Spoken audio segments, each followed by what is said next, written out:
Hello, and welcome to Washington Post Live. I'm Michelle Singletary, personal finance columnist here at the Post. Thanks for joining us today for our two-part series looking at how the pandemic has impacted personal finance.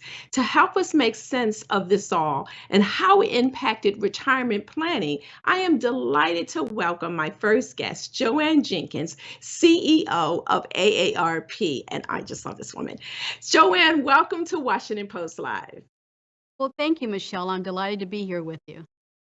Oh, I'm so glad you're here. So let's just jump right in, Joanne, if that's okay. So, I was looking at all the numbers, and one account showed that about 1.7 million seniors ended up unemployed because of the pandemic. How is the future of retirement changed because of the pandemic? And if it's changed, how so? Well, so as you said, COVID-19 has dramatically affected all of us in this country, but more so for those older Americans here, not only in terms of deaths as a result of contracting the COVID disease, but also affecting their financial and retirement planning. So many of our members really saw loss of employment, and we know that if in fact you're 65 and older and lost your employment, that you are more likely to be unemployed for 6 months or longer and take more than 3 times longer than others to get reemployed or underemployed if, in fact, they do enter the workforce. It also, we saw many people have to dip into their savings. And so that really has affected not only their immediate financial security, but certainly their long-term financial security and how well they can plan for how long they're going to live into the future. And so it really brought to the forefront how fragile our financial security, social security system is in terms of meeting the needs, not only of this generation, but for generations to come.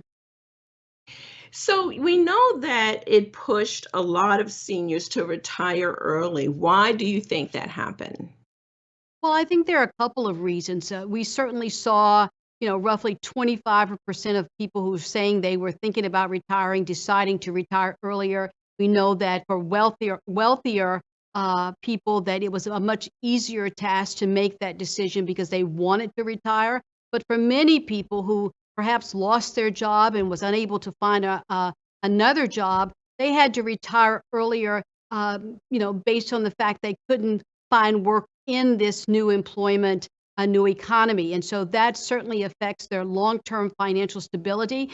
They're paying less into the Social Security system. They're probably less into their personal retirement or their 401k or their, IRAs that they've had at work.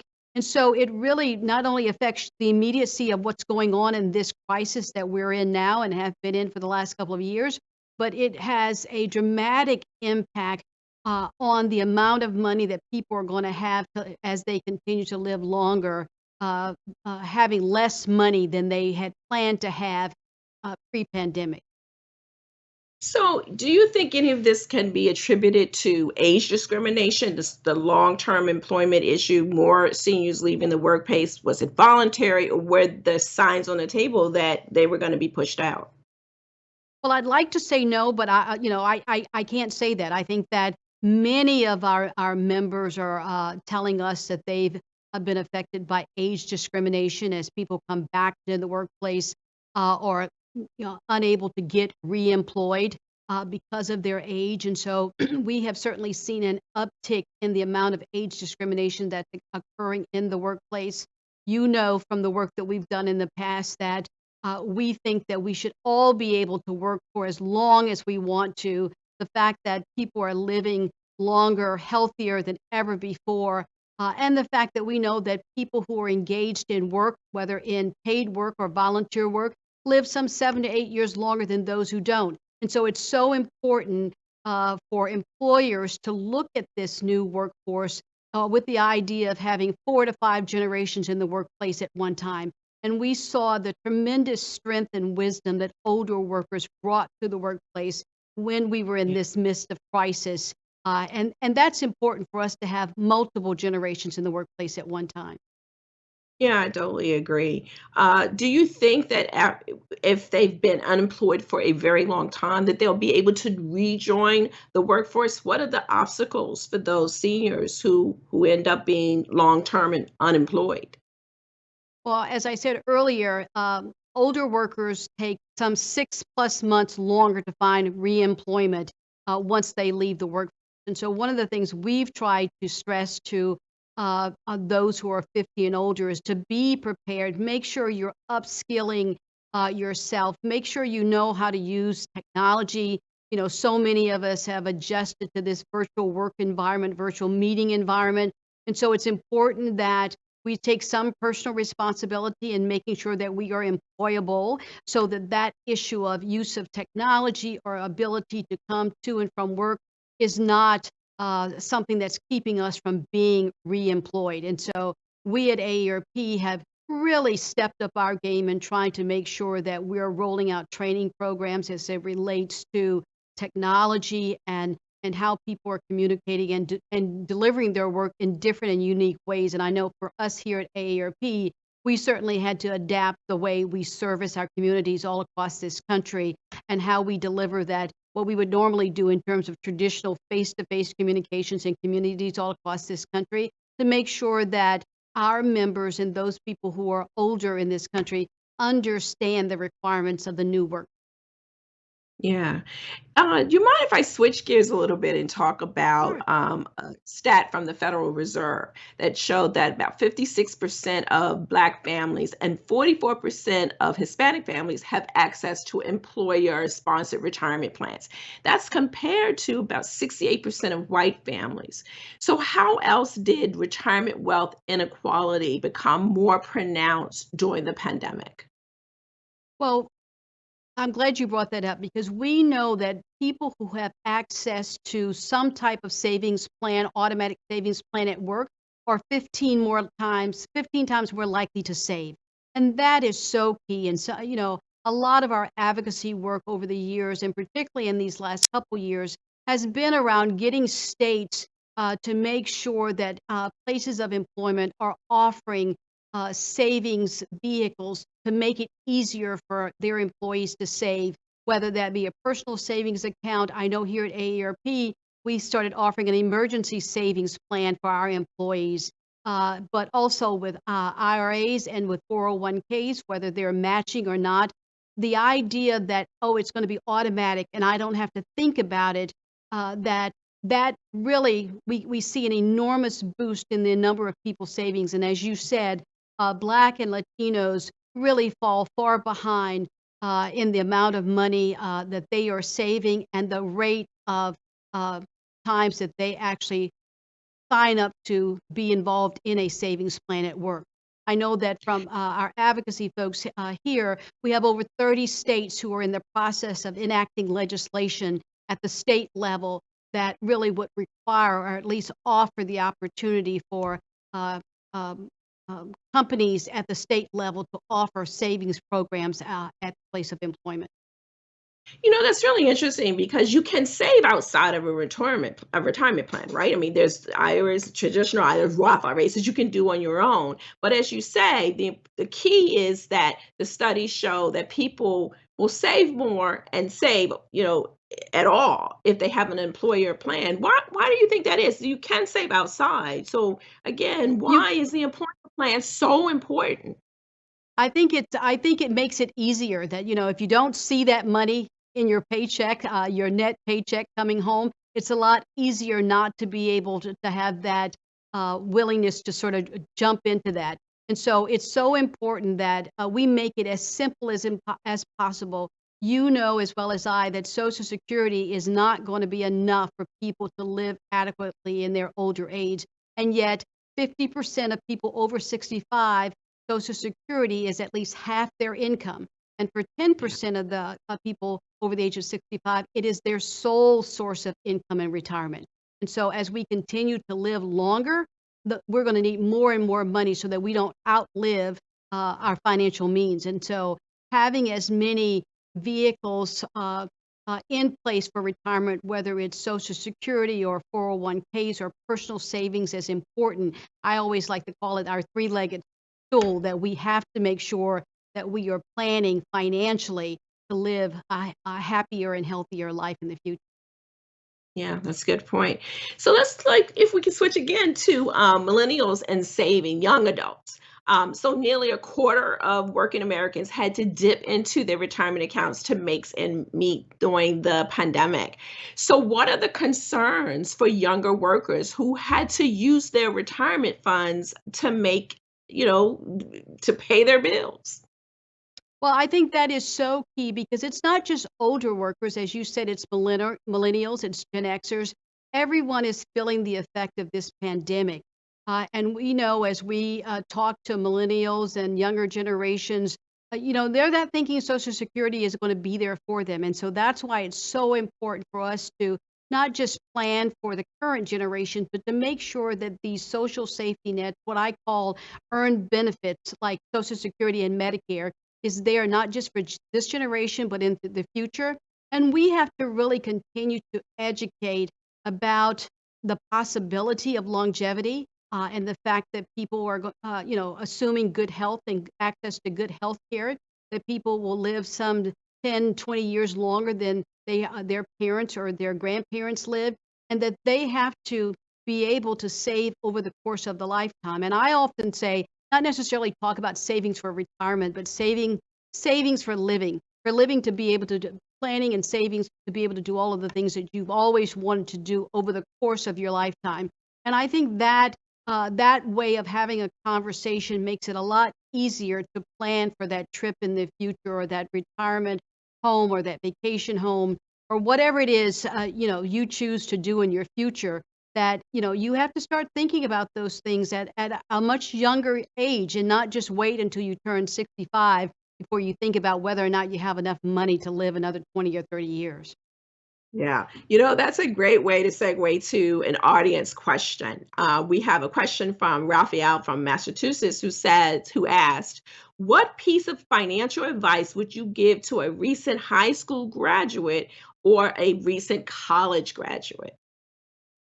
Well, I will say, since I have a daughter who's a recent college graduate, and I really try to continue to educate my own children and other younger people about how important it is to save, regardless of how small it is, to think about that and prepare for your future at a much earlier age. It'll be so much easier than if you wait until you're in your 50s and 60s to start thinking about planning.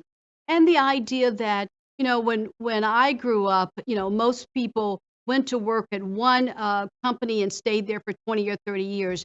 These new generations that are coming up are not only going to have two or three different jobs, they're going to have two or three totally different careers. And you have to be able to plan financially across multiple career types and multiple places of work. And so, this idea that I know you've talked about previously in some of your columns, Michelle, of how do we think about a retirement future that makes it easier for the individual to take their retirement savings from one place to another place? And whether that's a 401k or IRA or just a simple savings account, how do we make it as easy as possible for people to continue to save over the course of a lifetime to be able to do that? And I think that's going to be really key to how we talk about uh, savings for our future, which may or may not include retirement. Yeah, that's a great thing. You say you had a daughter. My husband and I have a 26-year-old who's actually living with us. And we asked her to do that. And we were sitting down with her to work out her retirement. And she was sort of like, I don't know, I got all these other priorities. It's like, no, save for retirement. And she's actually saving 10%. So, Yes. but that actually brings me to a quick question. So, when it comes to young adults who've just graduated, may have graduated with some student loan debt, which should they prioritize? Retirement savings or just paying off that debt? Well, so I would just offer my own personal advice on that. I think you're really looking at the cost of carrying that debt and the interest rates to be able to think about, how much is that student loan debt versus long-term planning. Hopefully, you'll be able to do both at the same time. But Sure. so Okay. many of young people have that educational debt that they're carrying with them.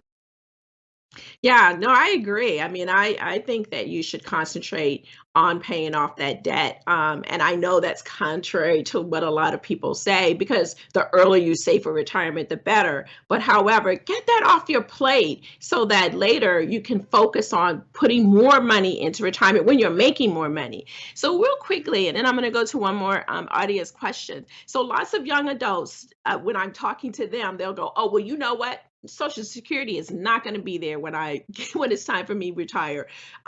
Do you think that the pandemic impacted the future of Social Security? So I think that, we are trying every day in all of our advocacy works to make sure that Congress and the White House, all of them understand how important Social Security is to our future security. And so while the latest trust fund numbers indicate that there is solvency, for a couple more years beyond what we had originally thought, I think the last numbers were around 2033 at 100%. We should all be focused on how we make sure that Social Security is there for the next 50 or 60 years. And there are some things that we could be doing now to make sure that happens. And I constantly remind uh, members of Congress that this is a earned benefit. This is something that people have paid into over 40 quarters during the course of their life work, and that it's not an entitlement, it's an entitled to because they've been paying into the system, and that we need to make sure that Social Security and Medicare is there. And how, that couldn't have come more to the forefront than this COVID-19 pandemic has put us in, of how important it is to have that financial and that health safety net for the future. Absolutely. So we have one more audience question. This is from Alva from California. She asks, I would really like to continue working at my job part time rather than retire. Yet this seems to be an option little considered. What could be done to facilitate using the skills of older workers as a reduced intensity? Well, I would say first that it is becoming more and more likely. I know even here at AARP, so many of our employees really just need a break, and then they want to come back after they take a year off or and sort of come back. Or we offer phased retirement, and we're beginning to see, particularly with the shortage Okay. in of workers in the country, that a lot of companies are considering phased retirement as a possibility. And I think we just need to continue to educate employers that this is a very viable option and the value that older workers bring into the work. Yeah. So my last question, because I hate to see you go, but let me just ask you, what do we have to look forward to? Are you encouraged? I mean, there's so much bad news. Older workers out of work and having trouble. Young adults pulling money out of their accounts. People worried about Social Security. But what do you see? What's the upside, the bright side of retirement planning for you?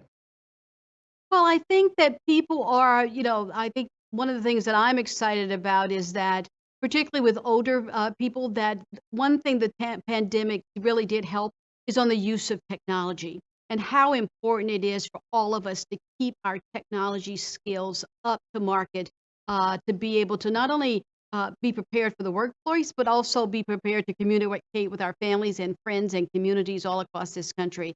And I think that the more and more we continue to educate people about the value of older workers and how important it is to have them in the generations of people who serve their workplace, and the idea that areas where we're going to be see staffing shortages, like in healthcare and education, that these are terrific second careers for older workers to be considered to be able to do. And so I'm excited about that. Of course, like I said, Social Security and Medicare are at the forefront of making sure that that security is there. But I think the idea that people want, our own members tell us they want to continue working past traditional retirement age of 65 and well into their 70s. And so I think you're going to see people have a 40, 50-year work career, and it's going to become the norm versus the unusual 50-year anniversary. Yeah, that's true. Well, oh my gosh, that is all the time we have today. I've enjoyed the conversation with you, Joanne. Thank you for joining us, for helping us understand how financial retirement planning was impacted by the pandemic. Um, just love having this conversation with you.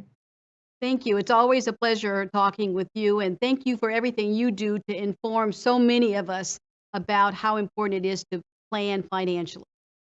Oh, wonderful. So we'll be right back in a moment with our next guest, Nina McQueen from LinkedIn and Tim Allen from care.com. Why don't you please stay with us for the next part of this discussion? So who's it gonna be? Tom? Could be Danny.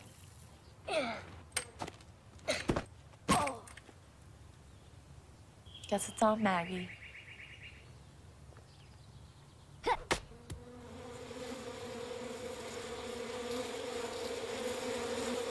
Should we have another one?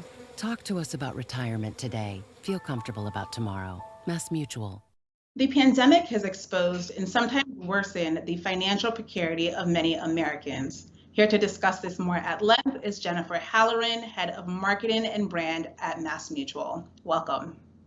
Thank you. Jennifer, let's first delve into this conversation about workplace benefits, which have really evolved over the last 15 years or so. Many employers now offer resources to support their workers' mental health and well-being, which of course is a positive trend. But increasingly, employers are also rolling out benefits to help their staff attain financial wellness. What trends are you seeing on that front? Yeah, the landscape of workplace benefits has definitely changed.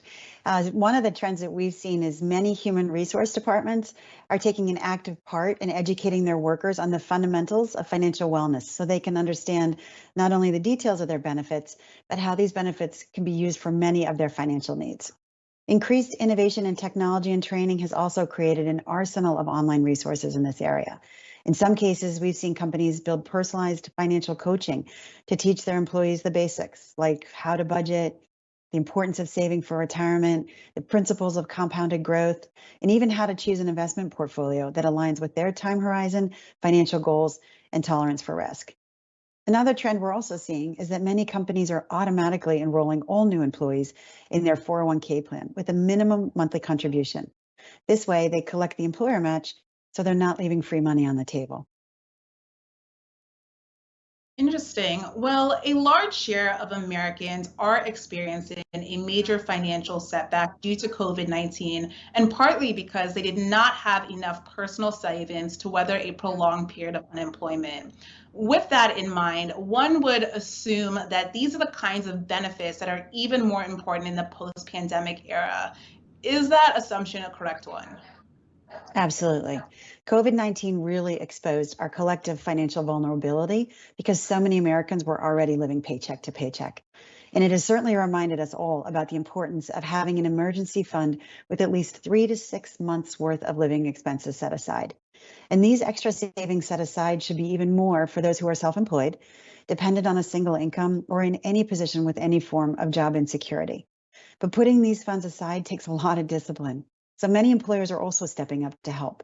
According to the National Association of Plan Advisors, some companies are looking to add a payroll deduction option that would allow their employees to contribute to an emergency fund directly through their monthly automated deposits from their paycheck. The idea here is to make sure you're paying yourself first, and we expect to see more of these kinds of financial planning benefits certainly accelerate in the wake of the pandemic. That makes a lot of sense. The pandemic and even the Great Recession prior significantly affected retirement readiness, particularly for the most financially vulnerable. Talk to us about some of that impact. Yeah, it did. Many Americans are not well positioned for retirement. In fact, a 2019 Federal Reserve survey found that the average retirement account balance for American households was just $65,000. And we know that some of those who lost their jobs during the pandemic were forced to take an early withdrawal from their retirement account to be able to cover basic living expenses. We also saw many put a temporary hold on new contributions to their 401k plans, which translates into a big opportunity cost in terms of lost potential earnings. And some pre-retirees delayed their retirement altogether or had to reimagine their retirement to include part-time work. And from a demographic perspective, we also saw the pandemic really widen the retirement security gap for women and communities of color, groups that are already struggled with lower incomes, less job security, and fewer savings. Absolutely. Well, the national retirement savings shortfall is certainly a serious pain point for our country, but there has actually been recent legislation aimed at supporting American workers on the road to retirement security. What can you tell us about some of these bills? In late 2019, Congress actually passed the Secure Act, which stands for Setting Every Community Up for Retirement Enhancement.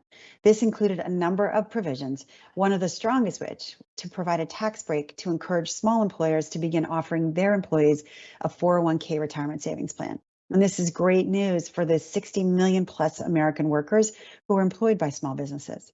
The Secure Act also pushed the age at which you can begin to take minimum distributions from your IRA or your 401k from age 70 and a half to now age 72, giving more time for accumulation and the benefits of that compounded growth.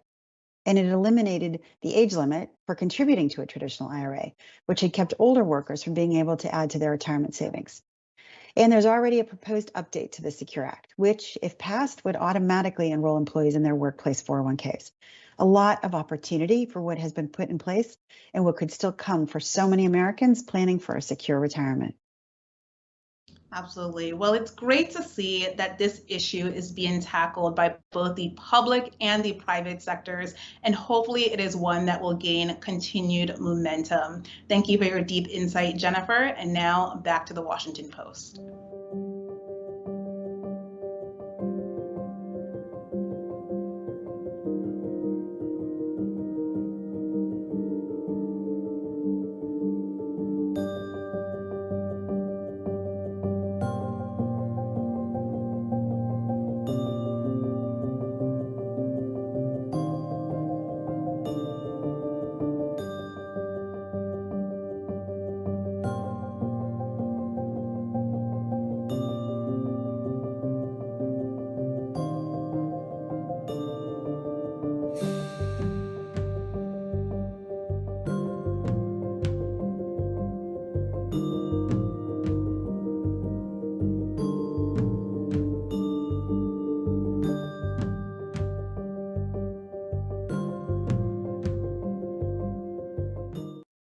Welcome back. And for those of you who are just joining us, I'm Michelle Singletary, personal finance columnist here at the Washington Post.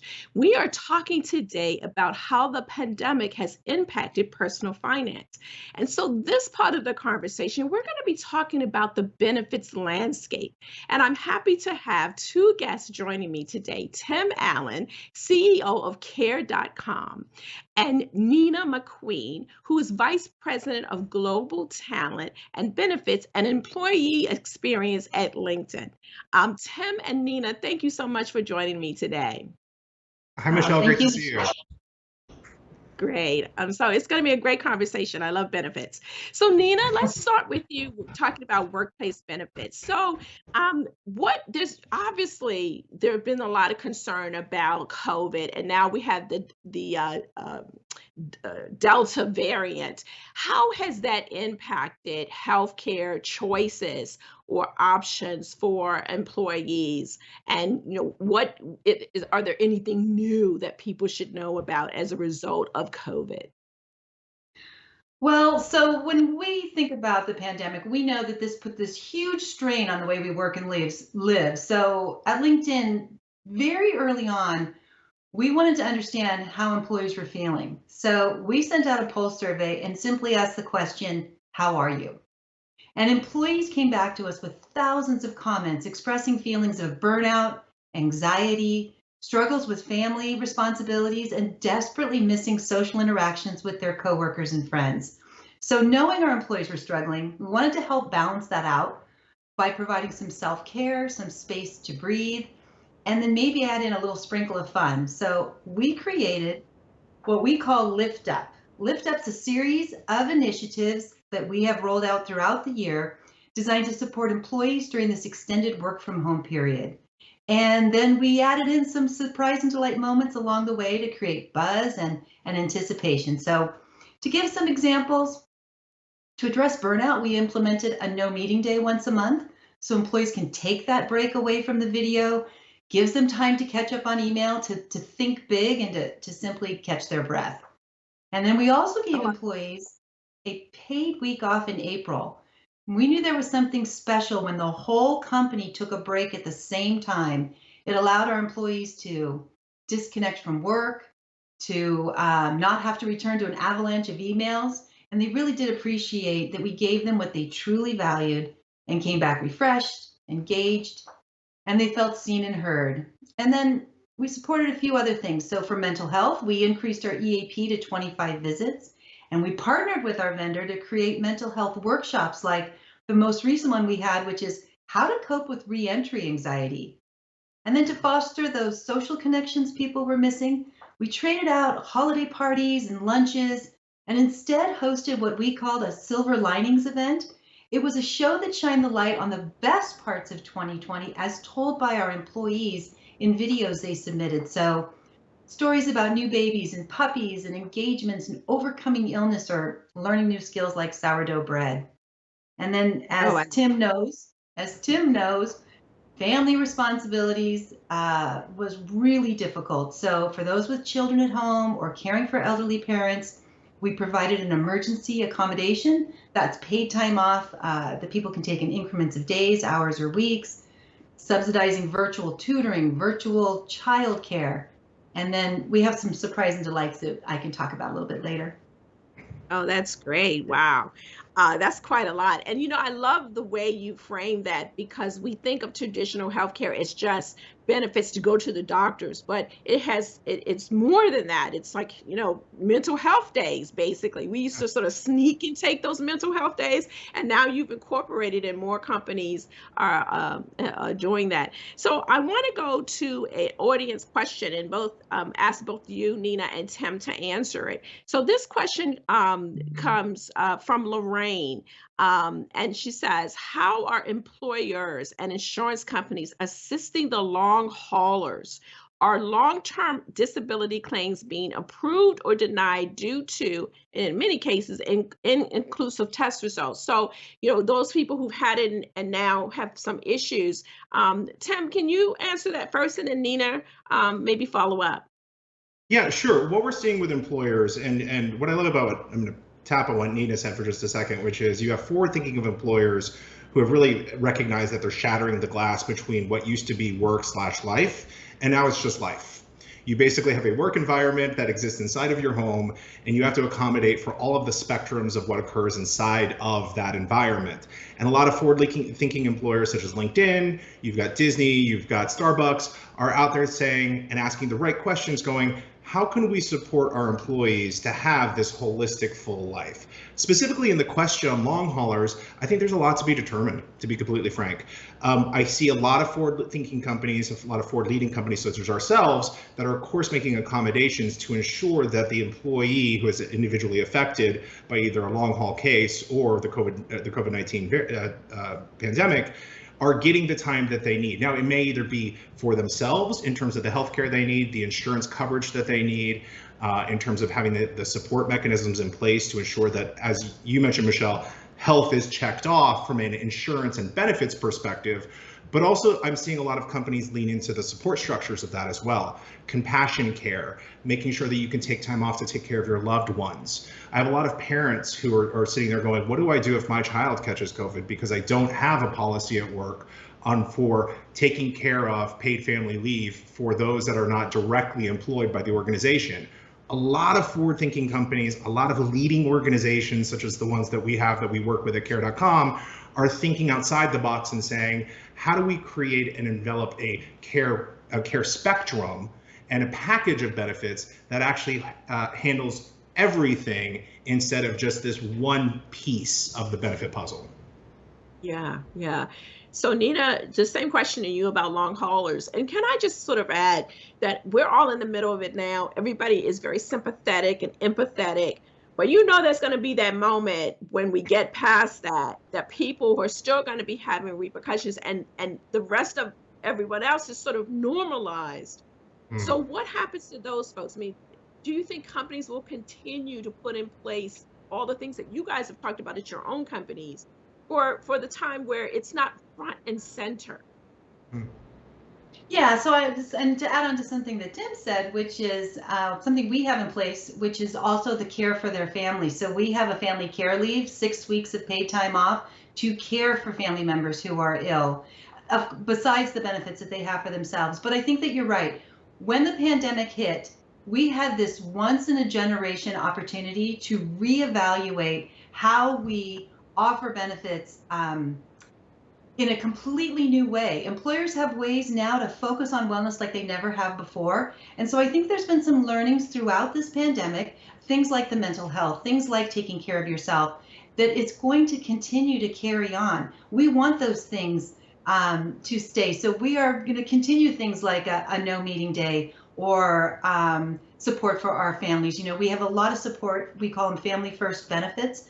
And those are definitely going to continue to be iterated on because we're going to learn and grow as we go. We don't have all the answers. When this happened 1.5 years ago, we had no idea we would still be here today. So we are learning, we're adjusting, and we're getting that feedback from our employees on what is most important to them. Yeah. Oh, that's good. And Michelle, if I can add one thing, which is what I love about what Nina just said is it's not a normalization back to revert to what was there previous to COVID. It's a normalization to the new. And so I think a lot of organizations are going to recognize that, to what Nina said, this is a reset moment, right? They're not looking at just benefits as a check the box. We were able to have health insurance or an EAP program. What I love about what Nina said is that they've expanded their mental health benefit. We have a lot of employers coming to us and saying, our individuals are desperate for mental health, not on the monolithic structure of mental health where they had to go into an office and find one and test and iterate, but in a 21st century way of, can I get text mental health? Can I get video mental health now that I'm working from home with the pandemic? And now can we expand our benefits so it's utilized versus it be we have this available to you and it may be used or may not be used. So I do think when you ask the long hauler question, the new normal bar has been reset to where now normalization will encompass those that have had COVID or are dealing with the long and existing structures of COVID. Yeah, in fact, care.com put out a report this year, The Future of Benefits, is that, if I remember correctly, the title of it. And I found it fascinating, the statistics and looking at, as you call it, the new normal. And there was a quote in the report that basically said, we can't just everybody sort of rose to the occasion because of the crisis, but we can't forget the lessons from the crisis. And I'm just going to be candid with you. I'm a little bit worried that we will go to the old normal. I mean, you clearly, care.com and LinkedIn are ahead of the game of competitors, but we know there are employers that were rushing people back, and now, of course, people have to come back home because of the variant. But tell me about that report and what you found. And do you think that employers will embrace the new normal when it comes to benefits? Yeah, so we interviewed over 500 C-level, either HR or benefit advisors inside of organizations. And what we have found is over 98% of them said this is going to be a complete restructure of what looks like the benefits, right? And specifically, and interestingly enough, in child care and senior care is where you really saw them take aim in terms of helping put support structures in to help families exist. As we all know the stats, and to everyone in the audience who knows the stats, with over 3 million women leaving the workforce, there is another epidemic occurring in front of us, which is just the attrition in the workforce of women in terms of participation because of what they're drawing from family and life and home. So I think employers, and I'm seeing a lot of forward-leaning employers like you talked about, Care.com, LinkedIn, the ones that we've mentioned before, I think are going to continue to be able to be progressive and push forward, because there's a couple of different issues that they're facing right now, which is how do we keep more moms into the workforce who are not having to choose between family and work? And interestingly enough, what ends up happening is there's all the silent unpaid labor hours that women are having to do at home, taking care of the household, they take on 2/3 of those silent labor hours. And so really progressive organizations are saying, great, how can we actually make it an equilibrium? How can we actually set up benefits so men can actually participate in the silent labor work hours, and also women can continue to feel like they can participate in the workforce and have their family life and structure and not feel this abject decision that they're facing in front of them. When you look at that in the context of what's occurred inside of COVID, right? You have the COVID benefits for the entire populace of employees, and then you've got the populace in terms that really impact those that are attriting from the organizations. And you look at that entire package, you start to see that, will it revert back to the mean? I don't think it's possible to. I think where we're really seeing some forward thinking in terms of this overall, what I call the corpus of impact from COVID-19 on the benefit structure, is also happening on manufacturing lines.